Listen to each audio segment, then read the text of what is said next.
Hello, everyone. Welcome back to the Entrepreneur Hour. Today, I'm going to talk about how you can build a team in 2020. My name is Miguel Sanchez. I'm your host on the globally televised Entrepreneur Hour. I create content around monetization and innovation. And today's topic, I thought about it because today I'm starting to work on building teams for different types of entities and also working with teams that exist already. So I've been thinking about how difficult that may be for most people right now because we are so virtual, right? Like, the old school way, which I did yesterday, was go in, meet with a team, figure things out, get rapport going. But yesterday we also had people that were on a Zoom that I was meeting in that way as well. So it just made me think about, wow, this is a different first time. Most people deal with creating a team virtually. I've dealt with it for over 10 years, right? So part of what I wanted to do today was talk about what my learnings were in starting to do this 10 years ago, before Zoom was popular and all this current um, understanding of remote being an okay way of working.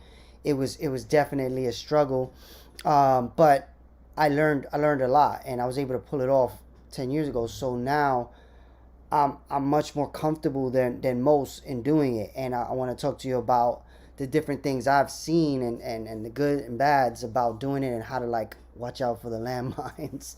um, so basically, the first step I've been looking at in creating a team is, there's a really good book that it was the one of the first books I read back when I used to actually read books. And if you are interested in listening to audiobooks like I do all day every day, in the description there's a link to give you 2 free audiobooks. But when I used to read books, the E-Myth was one of the first books I read right after I started one of my businesses. And the E-Myth basically talks about the entrepreneur myth, which is, if you are a skilled person within that business, within that industry, that you start a business to actually do the thing that you're good at. That's the E-Myth, that you are going to create a business where you are going to remain being the technician. So there's the technician, means you actually can do the techniques and the work that you sell, right? So that's how I came to business, right? I was a technician. I was really good at what I did, and then I started a business around doing it. So what the E-Myth talks about, and when you read it or listen to it, it talks about how you can go down a path where you're going to get to the point where you can get as much work as you want, but you're going to hit this wall if you don't build a team, right? If you don't build a team, you're going to be stuck in this place where you hate the business you created. Because to scale a business, you need more business, right? But if you're the only one doing the actual work in your business, you get to this point where it's like, it's tough. And I've been there. Even knowing what I know, I put myself in that position. So part of what I want to start it all at is, the first thing I would say is to check out a book like the E-Myth, because what it tells you to do is create your ideal org chart up front, right? So in the first days of your business, it's just you most of the time, right? But what you want to do is you want to create the ideal job titles that you feel will surround your skill set and make sure the idea is much more viable, right? So for me, back when I first started, I was a developer, I was a designer, I was an animator, but I wasn't good, and I'm still not good at paperwork and like dealing with accounting and all the super responsible sides of business. I just wanted to be a technician and do what I did, right? So one of the first things they tell you to do is hire an accountant and a lawyer, right? Like, because those are 2 very, very important roles in your company. And of course, They're not like full-time people that you hire just to be within, but they are vendors that you hire externally to make sure that you don't get screwed over in any way, right? You want to make sure you understand where the money's going, and you want to understand that you are legally operating in the best way possible to not get sued, right? So when I started, I did that. I did the accountant, and I spoke to a lawyer. I didn't hire the lawyer because I felt like all I needed was a contract, right? And luckily that didn't bite me in the you know where. But later on, I ended up needing a contract, and then I did have to hire a lawyer. I needed a specific type of contract that was super high level, and it was like, this could end your business if you do this wrong. This was like working with one of the top brands in the world, and they wanted me to take legal responsibility for the project I was building, which is it's a big problem. So first two things, you want to make sure you have at least the line into the lawyer you want to use when you have the money for a lawyer, because that's another thing, right? In the beginning, you might not have the money for a lawyer. There's also products now that didn't exist when I first started, which like LegalZoom, Rocket Lawyer, stuff like that, where you can get a contract and you pay a monthly fee to have access to a library of contracts and stuff like that. So there's a lot more options now. You don't need to maybe have a lawyer, but it's always good to have a lawyer that you can talk to and ask questions before you do things. But I know it's a good problem. It's a good thing that when you can do that, because you have money coming in to be able to afford a retainer for a lawyer. So the idea though is those two roles are pretty key. What are the next roles? So like I said, I wasn't really good early on in the responsible areas of business, like project management. Accounting was another one, right? Because you can have an accountant, but they're not going to be day-to-day dealing with your finances and your bank account and your, invoicing and this and that, unless you have money, a lot of money to pay for that, which in the beginning you're not going to. So that was one of the first steps where I was like, oh my God, I got to deal with all this. I remember the first year I was in business, it was one of my biggest years, and it was a total blur. I have no idea where I spent that money. Like, it was like just coming in, going out, coming in, going out. And I'm like writing invoices, getting checks, and I couldn't tell you. And I gave it to the accountant. He did his thing. But I really couldn't tell you how I was running it during that time. So during that year, I was not on top of what I needed to do. I was just like being a technician and drowning in the first year of business, where you're responsible for everything. You're trying to keep clients happy. You're trying to keep employees happy. You're trying to keep your finances happy. You're trying to keep a family life happy, right? So it's just like hard. And as an entrepreneur, part of what we struggle with is that loneliness of not really knowing not many people we could talk to about this, because like whoever's an entrepreneur dealing with this, they are also dealing with this. So it's hard to like have conversations about it. But like I found much better now, because I have mentors now. There's many years of people seeing me doing a lot of things, reaching out to me to help me or me helping them. And then we form a bond that we can talk about these things like, man, this really sucks. Oh, when this happened to me, this is what I did. So I think that is a crucial thing to make sure you have on your team.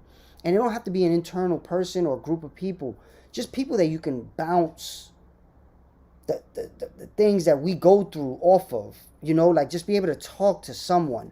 And that's part of where I'm creating this Facebook community. I want to basically create a Facebook community where there's people, and it's already created. It's called the Multiple Revenue Streams group in Facebook.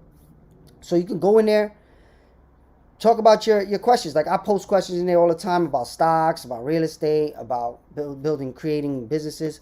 But because now it's much easier, I think, than when I started out, where Facebook wasn't even that popular. It was really hard to find people to talk to. I think now you can find that easier. So find mentors, find people you could talk to about business, accountant, lawyer, and then you look at what are your holes. Where is the parts of your business that you may either be really good at and that's what you should focus on. And that's always going to be, you're always going to feel like that's the technician. So for me, I felt for a long time I had to I had to touch every project that came out of mass ideation, because people were hiring me, mass ideation, for me, not for that logo. They knew about me. So I felt like to give them a proper service, I had to at least touch it. What I learned from one of my mentors, very I would say about 3 years in, was that's not the case. They are hiring mass ideation because of you, but you don't have to touch every project to make sure your client is happy. And the actual truth is, if you could not touch the project and your client be happy, you're starting to really create a business. Because if you have to do something on every project yourself, you get into this point where there's a limit on how many hours you can do in a day, right? So there's a limitation on scale. So if I said I had to touch every project for an hour and I have 24 projects going, that's 24 hours a day. Can't do that, right? So, and that's if you want to work all day. Let's say you just got to 8. That's 8 hours a day. That means all you're doing is working on projects. And what the E-Myth really talks about is you have to be working on the business, not working in the business. So if you are the entrepreneur that came up with the idea, you need to understand, and this is something I kind of intuitively knew, but I didn't fully understand till I dove in, is as the entrepreneur, you are 1000% responsible for sales. That's what you need to be focusing on. Sales and growing a good team. Those are where you should be spending most of your time as an entrepreneur. Why? Because that allows you to scale. Sure, you may want to create a business that stays small. That's another opportunity. They call those lifestyle businesses, right? They just cover the cost of your lifestyle. So whatever lifestyle you want to live, let's say you want to live somewhere where it costs you $5,000 a month to live, then all you got to do is make a business that covers that $60,000 a year, right? But if you want to create a business that scales, that gets bigger and bigger and bigger, but even in the lifestyle business, you are going to need help. It's very, very rare that you can create a business that you're going to be able to run by yourself. So the first step is creating this org chart of the type of people you would like to help you and what they do specifically. So for me in the beginning, I said, all right, I want to hire a salesperson first. And so of course, at first, I had to hire other technicians because in the beginning, I couldn't do all the work by myself. But I did in the first few months, I did every project myself. But what did I do? I kept that money in the business to be able to hire people, right? So the first few projects, I just did them, kept the money in, paid myself actually nothing, right? So then the next phase, I said, all right, now I have a stack of money in there. I'm going to hire a salesperson to help me sell, right? But I also had freelance developers, animators, designers. So when I hired the salesperson, what I started to think about was, okay, how do I let that person understand how I sell right now, or should I just let them do what they do? Because this was a seasoned salesperson when I hired them, and salespeople are expensive, right? They cost most of the time base salary, so they get like a base salary of something lower than normal for someone in there for someone in our industry, but where they really make their money is on the commission, right? So there's base plus commission.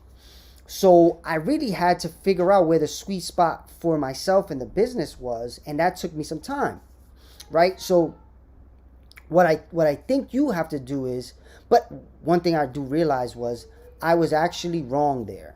I figured that out after like months of paying the salesperson, not because the salesperson was bad, but because I still needed to sell. And what I was more using that person for was kind of account management more than sales, because I already had a steady roster of clients that I sold. And I really was hiring this person to find more. But I was best at finding more because that's what I did. And I thought by hiring this person, they would help me to do that more. But what they were really doing, and they did it really well. And this was another lesson that I got later. They did it really well. But what they did was they helped me resell to the clients I already had. And back then, I undervalued that. I really did. I didn't understand that it's better to have clients that you resell to than to find new ones. And this was all lessons that you learn as an entrepreneur. I tell you, I've said this before in past episodes. One of my first clients, a Hispanic guy that's been a mentor, he said to me the first day I met him, he said, "Are you new to business?" And I said, "Yeah, but I know how to make websites really good." He was like, "I can see that, but are you new to business?" And I'm like, "Yeah, for sure, I am. I mean, I'm starting to work with clients instead of, the old way I was doing it, working for companies and stuff." And he said, "Okay, it's going to take you 10 years before you really understand business." And I was like, 10 years? Probably for you, it's going to take 10 years, but I'm a genius. It's not going to take me 10 years. And he was right. He was 100% right. After 10 years of running the business, I look back, even when times I thought I knew what I was doing, where the money was going good and everything, and I'm like, I don't know what I was doing.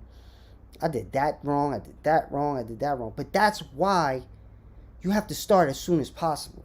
You have to start your business as soon as possible because it's going to take you 10 years to learn it. So whatever age you are, at 10 years, then you're really going to start getting it going. So, but you got to, along the way, you're going to learn lessons, but you're going to have to build a team. You have to work with people. I've worked with so many people in these 10 years, I've learned a lesson from every single person I've worked with, right? And that's in itself is a fun ride, some less fun than others, right? So what I would tell you is, okay, come up with this org chart, create this org chart and think, okay, how can I make this a success as fast as possible? And when I went back and I thought about it, if I had to start mass ideation over right now, what would I do different? I would first hire an accounts person, a person that can help me do what the salesperson was doing, but in a different way, right? Because I had an expectation of the person I hired that was unfair to the business, probably unfair to them because of my lack of knowledge, right, of business back then. But now, understanding what I know, I would hire a person that can help me maintain client relationships that I build, that I start, but I don't build. Basically, I bring them in, I put them into a scenario, and this is where my mentor, it goes back to what my mentor said. If you cannot touch the project and it still go off and the client be happy, that's how you scale. Because then you as the business owner will just keep bringing business in and then passing them to your teams, and you can have unlimited business like that, right? I can literally get 100 projects today, and okay, we have the template of how to build a team for each project. Okay, we need to hire these people, these people, these people, and then I keep going. It's kind of like the hunter-gatherer, right? Like I've realized over my 10 years, what I truly am best at is the hunter. Like I'm not a great gatherer. Of course, I've done it, but I'm best suited for any business being a hunter, meaning I go out and we eat what I kill, right? So if I bring it back, you guys gather it and make sure everybody gets fed, but I'm gonna go out and find it and bring it back. So that to me is where I'm best, but you may not be best at that, right? So you have to say to yourself, maybe in the beginning you're not that great at that and you may need to hire. It depends on you, the business, right? For me, I didn't respect my own skill in that at that. And now looking back and seeing, I was always the best salesperson. I hired multiple salespeople over many years, and I was always the best salesperson. That could be because I created the thing, right? And that's part of why the entrepreneur is the best salesperson most of the time. This came out of your brain, right? So it's hard to give someone else the passion, the knowledge that was in your brain for so long, twirling and making sure by the time it became reality, it was thought out for many, many, many hours. So when you look at your chart and you say, okay, this is the normal chart. The normal chart you would think of is CEO, CTO, CMO, COO, whatever, the C level, right? You think of the C level and you say, all right, I need a chief financial officer. I need a chief operating. That's the top layer. And to be honest, you don't get to that layer till your company is very, very large, because those roles are super expensive roles, right? So you're either going to have to give away equity for those roles or pay those people a lot of money. So in the very beginning, you can't afford those. That's going to be you. You're going to be the CCO, the COO, the CTO, right? Whatever it is. Unless you can give up something that is valuable to a person at that level that makes them want to work for you, right? So when I think back, I would have got an accounts person first, and then I would have hired full-time the skill set that was being used the most. I didn't do that. I kept using freelancers. And that ate away at my profit, right? If I would have hired someone to do that, I could have paid them a salary and the company could have benefited more and had more money to hire more people, right? But instead, I was paying top dollar to top freelancers. Well, not top dollar, but topper dollar than most, right? And that was where I may have hindered the business early, right? If I would have said, hey, this person, I need to hire them full time. I have the money, hire them full time. And now all the business that comes in, I make more profit. And it's not just profit to put in my pocket. It's profit to hire another person on that org chart. And I say, okay, the next person is a project manager. Actually, I said project manager first, skill set person, the technician. The technician. Because in the beginning, I could have been the technician with the salesperson. And I was doing everything. But if I could have stayed being the technician, trained the project manager, then put a new technician in, that's how I think it could have grown faster. Right? And then if I look back, another big thing I did wrong was I built a team based on defense instead of offense. And what I mean by that is I built a team based on what clients came to me for, right? So I would go out and sell, but then people would come back to me and be like, Miguel, can you work on a website? And that was one specific skill set. Then people would be like, hey, Miguel, can you work on these banners? That's another type of skill set. And then people would come back and be like, hey, Miguel, can you work on this animation? That's another skill set. So if I would have known better and go back in time, I would have stuck to one type of project and only hired that skill set, knowing that I would have only brought in that type of work at first. That would have helped me, because what happens is the reason why I was building the team in that way was only freelancers is because I didn't know what type of projects would come in. So I couldn't have a person full time that was one skill set, because what if a project came in that they couldn't do? Then I'll be paying that person for nothing. So I spread my skill set of mass ideation too thin. So now if I would go back, I would say, okay, let's just focus on this. Hire somebody that just does this. Sell only this. Right? So that is a major, major lesson. And, anyone starting out, you're welcome. Because that cost me years of ups and downs. Ups and downs. Like bad times, good times, bad times. So now you have your org chart. You start understanding the type of people you want to hire. Now, how do you test people out, especially in a virtual world? Back in the old school, before COVID, when we could be in the same place all the time, the way I used to do it was I would tell people, come in and let's start working on stuff and see how they interacted with me, with the team, with the client, right? And then you would see, and you would say, all right, this person's good, this person's not going to work out. But now it's much harder to do that, right? Like you can't physically be around people as much, so it's hard to tell how that's going to work.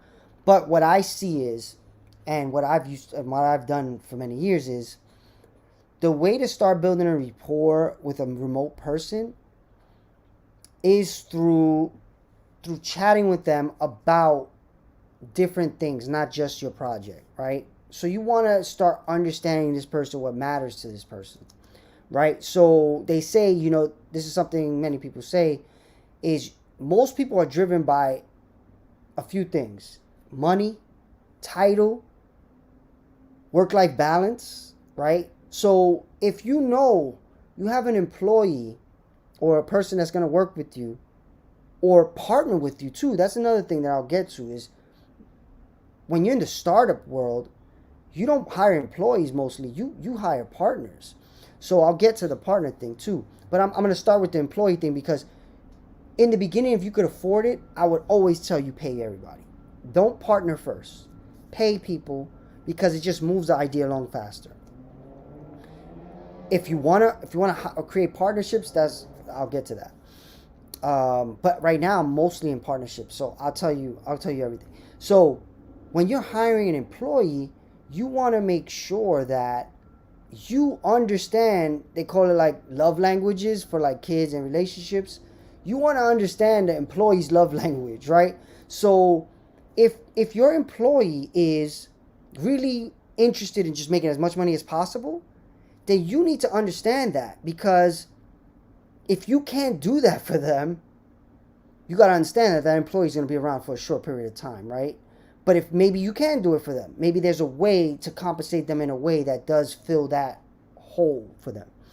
If it's about title and they want to have a good title on their resume because it's a resume builder, that's another scenario where also you have to understand that this person might be just wanting to have that title for as long as they can get the next level job, right? If there's a person that wants work-life balance, now more than ever, that's a whole thing, because before that meant they don't want to be in the office all day, every night, working on stuff to 10 o'clock at night because the client wants it tomorrow morning. You got to figure that out. And I know early on with mass ideation, there was no such thing as work-life balance. We were 24 hours, and I just had twins, so I was dying. So like understanding, like, and the way to understand that is by having conversations with them, right? And it can't just be like, hey, I need you to do this, and you're not gonna see that from, hey, work on this. They're never gonna start exposing that to you.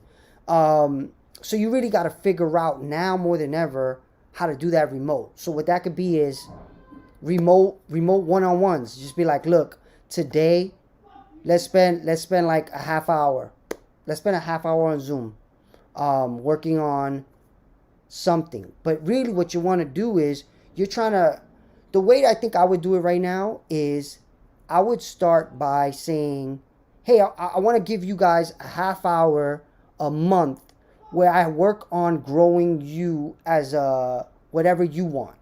So when I think about it, right, like I spoke about this yesterday in yesterday's video, I always come to a person and say, hey, what are you interested in becoming, right? What is your ultimate goal? Like nobody grows up wanting to work for mass ideation yet, but what's your ultimate goal? I want to be in this and that. I really wish I could work with more clients like this. I wish I could do this role, right? Understanding that will start to help you, right? So that's how you position those meetings. Hey, I want to have a employee growth half hour with each one of my employees once a month. So let's do a Zoom, schedule a Zoom, have this conversation. But in that conversation, you are unearthing which one of those are they? Are they really they want to make as much money as possible? They want good titles as possible. They want work-life balance. And there may be some other ones, but those are the three I kind of stick to.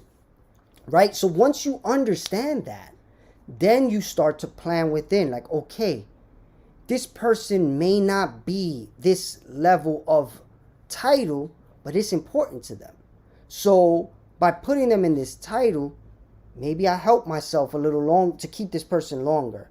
But at the same time, because you understand this org chart, you have to also have a way to train people in that skill set, because if those people leave, you got to replace them. So and people leave. You got to understand that as a business owner. The only person that's not going to leave is you. Even partners leave, right? So you have to be able to replace people. That's another big thing. If you get to a point where you have a skill set person or a person in your org chart that is not replaceable, that means you need to figure out how to either fix that or really partner with that person so they don't leave. And that's where I'll get to the partners. So now, right now, what I'm doing right now mostly is I'm mostly partnering with people, not hiring people yet. Because right now it's a down economy. It's like, all right, do I hire full time? And I'm still in that mass ideation area where I hire. We things come in and we build whatever comes in. I'm not only going out for one thing at the moment. So hiring a skill set person doesn't really make sense. But project manager, that makes sense. So, but why do I say partner?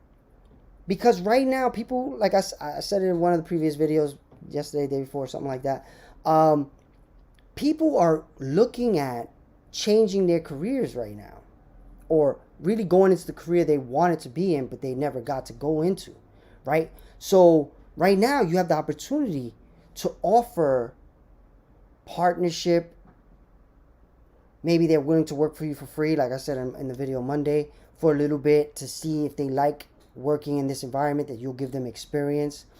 And I do believe we're heading into this world where opportunity is going to become so scarce that education is going to take a back seat to experience.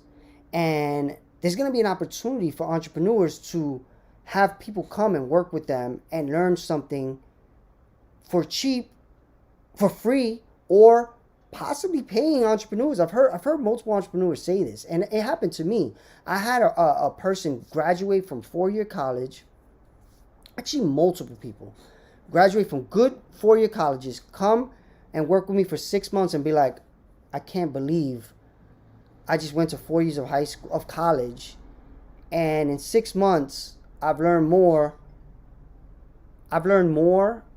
in 6 months than 4 years of college. And now I'm able to work in this environment. Then in college, they were teaching us stuff that I'm not using at all.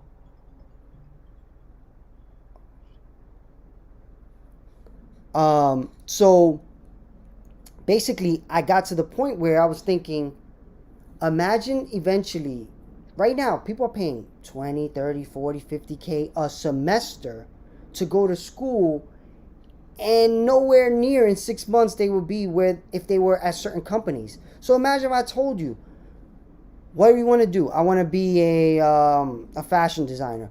Okay, the top fashion design company in the world says if you give them $10,000, you could work there for 6 months and you're going to get experience at the top fashion company in the world. Which one would you do?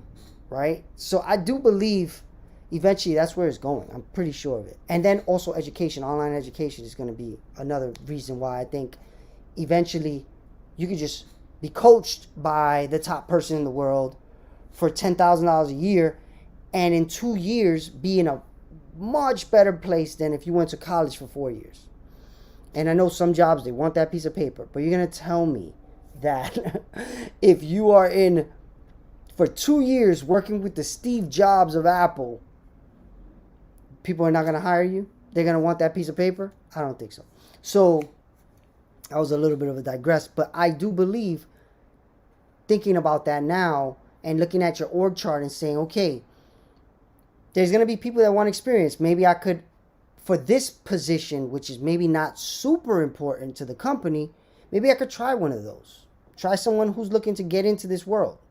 See how it works out. It's better than having nobody in that position and be me knowing I can't get to it. I'm not getting to that stuff. So if I can bring someone in that's willing to learn, intern level, apprentice level, why not? Right? And as an adult, I don't see anything wrong with you interning, apprenticing in the field that you want to be in. And, you know, I spoke about it on Monday. I wouldn't be here right now if I didn't do that. So, and I know a lot of people that want to be where they are if they didn't do it. So it is what it is if you're willing to do it or not. But coming back to partnering, the problem with partnering is, let's say you've been building something for a few years. Let's say I've been building mass ideation for 10 years and I bring a partner in. It's really not fair to be able to say we're 50-50 partners, right? So that's where the struggle comes, where the sooner you can start to understand how to bring partners in, the better. Because if I would have had a partner for 6 years, it's different. Then that partner does deserve somewhat of what I deserve, right? So what I found is there's this other book that I listened to called Slicing Pie. And what Slicing Pie is more for startups. It's not really meant for service-based businesses like consulting businesses like a mass ideation. But I'm more thinking about like law firms, right? Law firms do this. You go into a law firm and you can work your way up to partner, right? And that's understood. You understand the path to partner. And I think more businesses need to think that way, right? Because I do believe with the current economy, what we're really seeing, and just the way Americans make money right now, I think what's happening is the people who own and the people who work are being separated more and more away. What that means is the workers are making a lot less money and the owners are making a lot more money. And I don't know if that's sustainable. So I've been looking at a model, and I spoke about it in another episode, of cooperative. And I got to go into the whole cooperative idea. I don't think I made a whole episode about that, but I should. Cooperative means everybody who works in the company is a partner. And by partnering, I don't mean they're 50-50. I don't mean there's no like definitive format. What it means is everybody who's in the company has a voting right, meaning they get to decide things. They share in profit at whatever ways you set it up. And that incentivizes people to stay and work harder, right? So imagine if I told you Amazon, if you worked at Amazon, you get a percentage of profit, you get a voting right to decide things that go on in the company, and you own equity in that company. That means that Amazon may not be as valuable though. Check this out. Because what makes Amazon valuable is they are constantly innovating. So they're using the profit from not doing something like that and paying people as little as possible in some areas and pretty good in others, is they're taking all that money and they're reinvesting and learning new things they could sell to you and making more and more and more profit along the way. That is the old school model, and it is working for companies like Amazon, but I don't know if it's working for the world. So if we look at where we are as a society, people are in a position right now where they don't know what's going to come. A pending economic collapse is here. Everybody says it. But what's going to happen in that collapse, right? And then when you look at a place like Mondragon in Spain, where I got to go and see it, they are all partners working together. And I'm not talking about just one company. It's multiple companies. Multiple companies partner together. And let's say if one company starts to lose work, they just move some employees to the company that is not losing work or has more work. So they keep everybody working. And it's just a cool system. And I think about it and I'm like, okay, I believe this is the future of this environment. I just don't know how to do it yet. I'm trying to figure it out. But right now, the way I see doing it is the slicing pie model. That's the best thing I've seen. Because what slicing pie does is slicing pie puts you in a position to not have to fight for equity. So if you ever created a business, you want it to be fair, right? So you bring in a partner and both people want it to be fair. Fair for you and fair for them. hopefully. If you're with a partner that doesn't want it to be fair for you and just wants it to be fair for them, that's a horrible position to be in, and don't be in that position. And, there's ways of figuring that out, like just making sure you look out for your best interests along the way. And if you feel like there's stuff going on where it's like, that's not fair, I don't like that, have the discussion, have the tough conversation as early as possible. But let's say we come to an idea and we say, all right, we're going to sell cameras, whatever, cameras like that, whatever it is, the business. Let's be 50-50 partners. Start working. You start doing 80% of the work. I'm doing 20% of the work. That goes on for 6 months. Isn't that going to come? That's going to end the business, right? Because you, as a person working 80%, are going to be like, why am I working 80% and you're getting 50% of this company? That's not fair, right?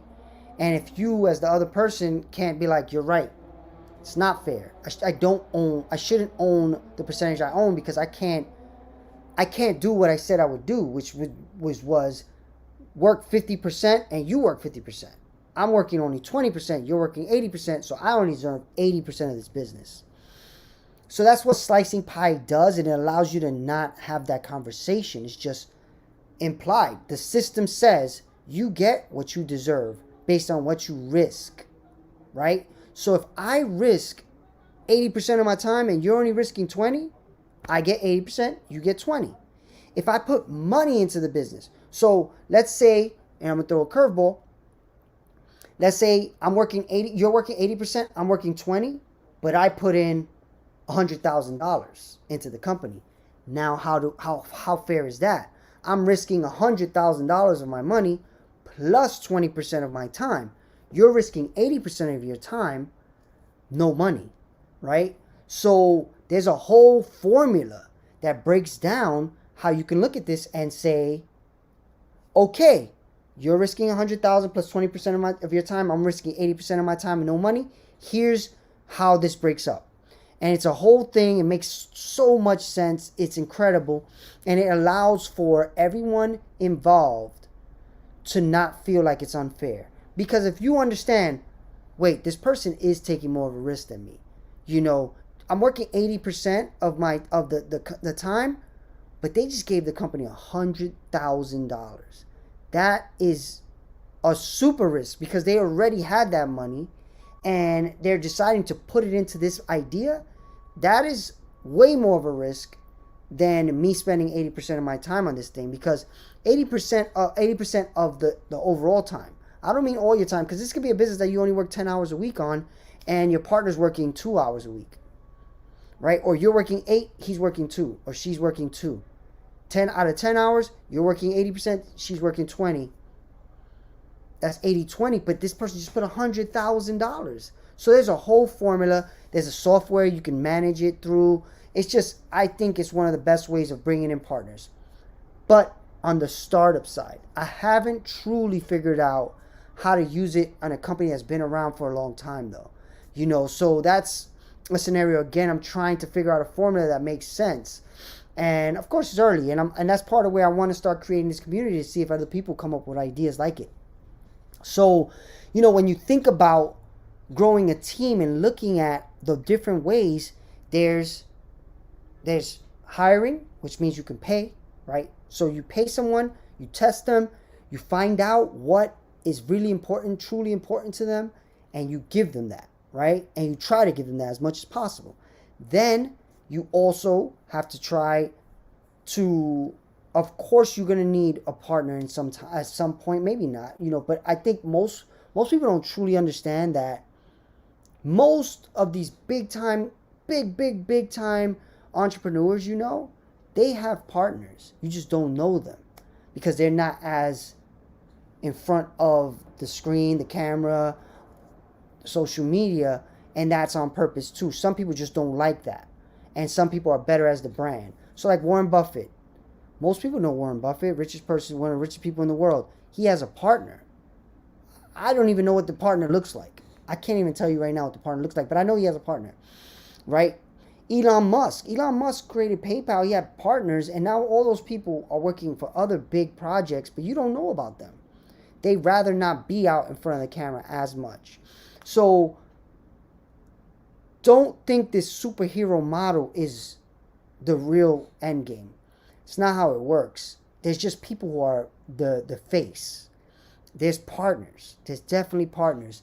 So you got to get to the point where also you got to understand that for yourself. As an entrepreneur, I didn't understand that early enough. And I wish I would have. I wish from day one I understood that I need to be the face of this thing. And I need to do that and be everywhere. Put my face everywhere. I would be in a much different position. When YouTube first came out, I would have been on it doing my thing. I didn't because I just realized maybe 7 years ago, that I need to be the face of this thing and really put myself out there, right? I always thought, since I'm a minority in technology, people are not going to believe if I'm the face of this thing. But I was wrong. I think it would have highlighted me more because I could prove that I was behind this. Because again, I was thinking like a technician, right? I was like, all right, when I was doing the actual work, it makes sense for me to be the face.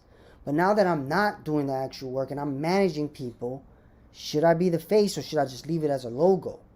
And I was wrong because I am creating that environment. I am the thought behind it. So I am creating this.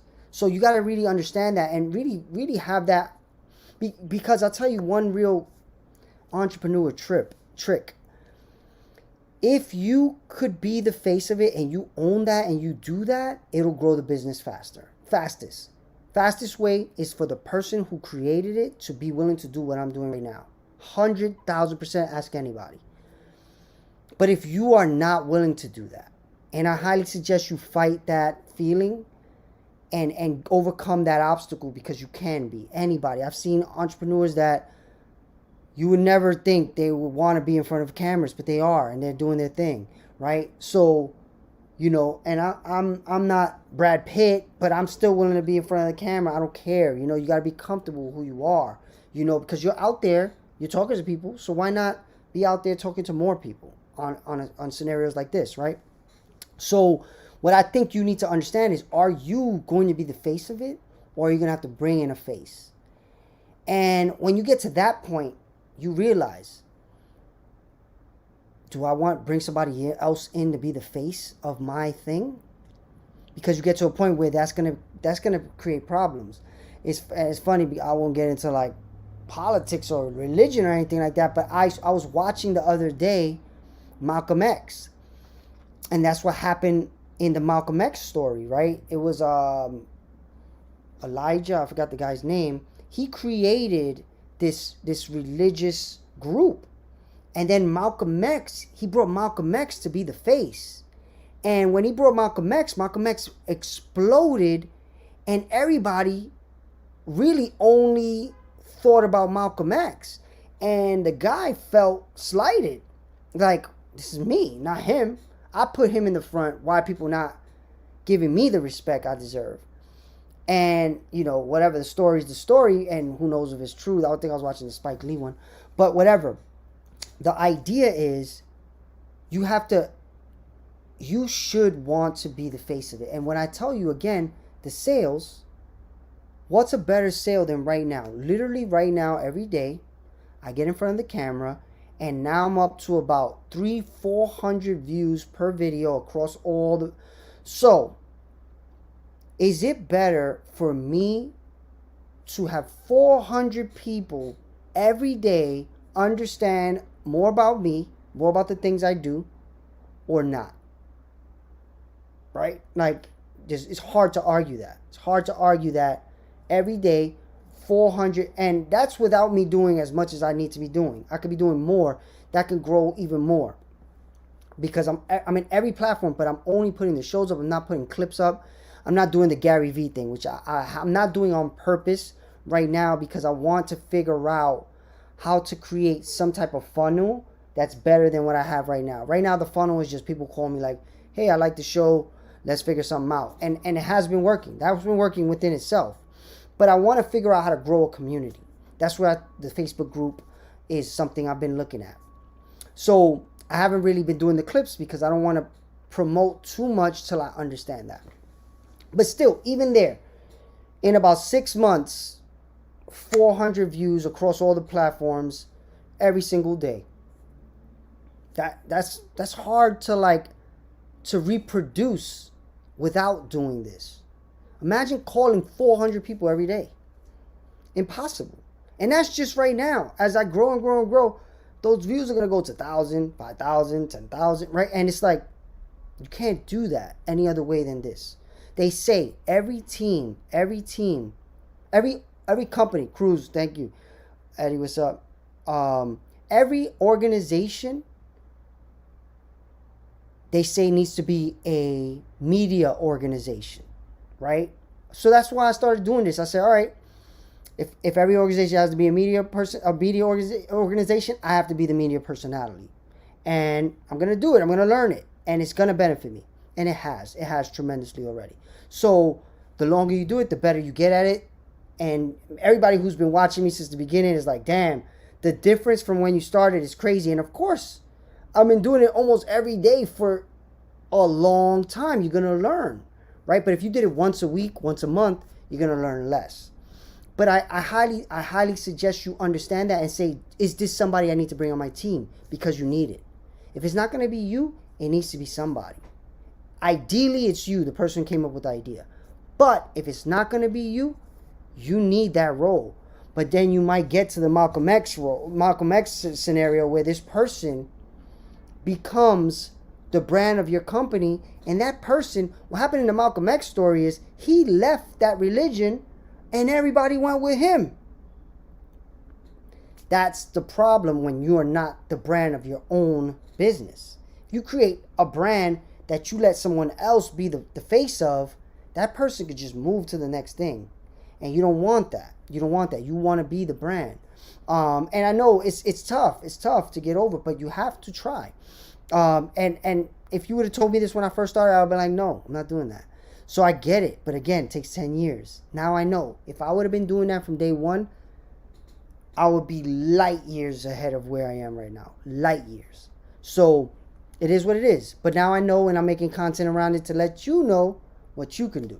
So, at the end of the day, I think I see a huge opportunity in understanding the org chart that you have, but understanding where you want to be in that org chart. You're making this business for you, right? At the end of the day, it's for you.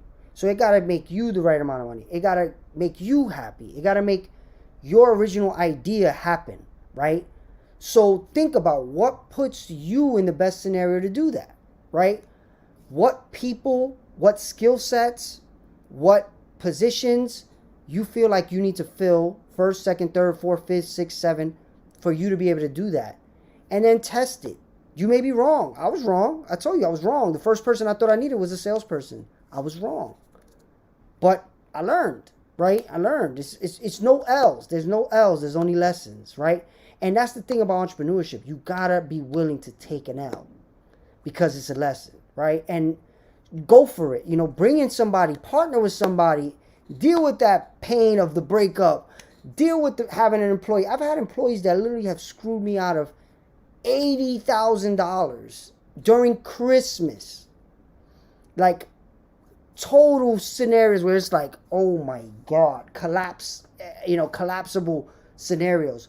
But I learned, and I learned how to manage the next time and know how to put myself in a position where that will never happen again, right? So you can't learn these lessons if you never go for it, right? So to build a team is to go for it. To say, all right, it's more than just me now. How can I bring someone else in? And if you can't convince another person to come in, then your idea may not be that good. Just straight up. If you can't sell another person on your idea to come and work for you, if you can pay them and they don't want to work for you, that's really bad. If you can't get someone to partner with you, that's a little bad. If you can't get somebody to work for free for you, that's a little more understandable. But you'll get to a certain point where people are like, "Oh, I really like what you're doing. I want to learn this. Let me work for you," even if it has to be for free. And that's a good scenario. That means that you are building something that people see the value of. And I'm happy that I'm getting there. But for anyone who's watched this, thank you for watching. If you have any questions, of course, hit me up in the DMs, the chat, whatever it is. Join my Facebook group, Multiple Revenue Streams Facebook group, because I'm trying to figure out how we all can help each other make as much money in this pandemic as possible and come out of this pandemic rising from the ashes like a phoenix, because that's going to happen. There's going to be people like in every recession that come out and be like, in 2020, when everything was screwed up, I lost my job, I lost this, I lost that, but then I created this, and now I'm a multimillionaire. Billion% chance that's going to happen. It happens every single recession in the history of the world. Most of the top companies were created in recessions. You could do it. I want to put together a team, a community that helps all of us, as many of us as possible, make that happen.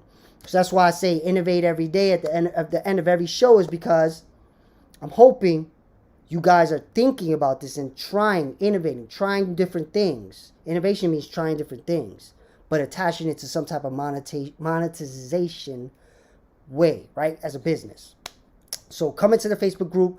Thank you for watching. Please like it wherever you see this. Share whatever you want to do. But I truly appreciate anybody that's watched, even for a second. Thank you. Thank you, Marlon. Thank you, everybody watching. Thank you, Ed. Thank you, Lewis.